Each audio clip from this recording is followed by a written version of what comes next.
or a dog who knocks the phone off the hook. Well, the machine can't tell the difference. So it dials your home, somebody answers, maybe it's the voter they have in mind, maybe it's somebody else, maybe it's an animal. It's all right, we're sharing. And the error rate, therefore, among polls like that is about 50%. So half the folks who pick up the phone and punch in the numbers that the machine is asking them to use aren't actually Democratic primary voters. Look, it's not surprising that my opponent would do better among that crowd because he's got ads on TV. The oil industry and the insurance companies have made sure of that for the last 3 months. We don't. We will soon. I will tell you one other thing. We've conducted polls too, and we use humans. And so we can identify the people, the humans who are on the other end of the line. Our polling shows this race to be within single digits, and we've gained ground, even as my opponent has been losing money. So we won the caucuses by 8 points in March. My opponent, I should tell you, told us it wasn't fair. He said, "You're playing on your home turf," by which I guess he means Colorado. And then they said, "Well, you should have won by more." So we took their advice. We doubled our lead. We won the county assemblies by 16 points, including Arapahoe County. We won Denver, the county that knows us both best, by 30 points. And then we went to the state convention. Some of you came to Broomfield, which we won by 21 points.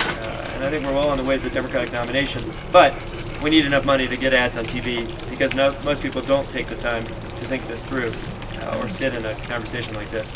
I'll come back to that too. Yes? I'm a Green Party member, Mr. Romanoff, and I work for Mr. Bennett because I'm a Denver Public Schools teacher. Thank you for teaching. And thank you. And when he was appointed, I thought, well, maybe I would vote for him. But when I heard you were going to run, anyway, I changed my party affiliation a couple weeks ago so that I can have the opportunity to vote in the Democratic primary. And it's the depth of support you've got in the state of Colorado. I'm a small town boy, so Where are you from? I'm from Montana. And anyway, so I do support what the small towns in this state would like. And Denver is a wonderful city. If you're going to live in a big city, this is a good city to live in. But anyway, I just want to mention that I changed my party affiliation so I can support you. Well, thanks a lot. That's a great news. Thank you. And I think it's important that somebody look out for small towns in Colorado. Yes. I know, Margaret, are you from Center originally? So, and I don't know if other folks are from rural Colorado, but you ought to elect to the Senate somebody who knows something about the state that he or she seeks to serve. If you don't know the people you aim to represent before you get to Washington, you're not likely to meet a lot of them there. You will make a lot of new friends. I mean, you'll find a lot of lobbyists who are quite happy to make your acquaintance and line your pockets and whisper in your ears. But I think what I bring to this race is a deeper connection and understanding of Colorado's communities than anybody else in the race, on either side of the aisle. I agree. I'm proud of that. Yes? When you brought up Center, it made me remember something that I haven't mentioned, and that is when you went down there and talked to the people at the school, the really poor small school. Yes. Really impressed me, my husband, because not very many, I don't ever remember any politicians being interested in this. Well, thanks. I'll just tell you this story because it matters to me and drives my desire to serve. Well, Carrie Kennedy, who's our state treasurer, also running for re-election. I hope you'll support her. She's supporting me too. She and I did a tour of rural Colorado schools, like the Montana Center and parts of the San Luis Valley, the Arkansas Valley, the Eastern Plains, the Western Slopes, because we wanted to engage the students of Colorado in a conversation about what the schools of tomorrow might look like. We had this very ambitious plan to create 21st century schools that would prepare kids for a 21st century education, the kind of work that Michael and other teachers are doing every day. The kids we met, I will tell you, along the way said, "That sounds great, 21st century, we're all for it. But how about the 20th century? Could you get our schools up to those standards?" Or even the late 19th. I mean, we made a commitment as a state in 1876 to provide a thorough and uniform system of free public schools. Those are the words in Colorado's Constitution. And we said we should do so as soon as is practicable. It's 134 years later, and a lot of the kids we met are still waiting for us to deliver on that promise. We went to schools where the roof was caving in or the floorboards were too rotten to hold up a desk. There's a school near Grand Junction where the students have literally worn a dent in the floorboards around the radiator because the heat doesn't work in the winter and it's too cold, so they have to huddle around that spot. I mean, this is not some distant land I'm describing or some far-off century. It's Colorado now. So we met a lot of kids who said we would like to be able to go to schools in buildings that are safe and healthy and educationally enriching. We went back to the Capitol, put together $1 billion plan to provide those kids with exactly that. It's the largest investment in school construction in state history. We passed that bill, I'm proud to say, by a vote of 64-1, or 64 to Bruce.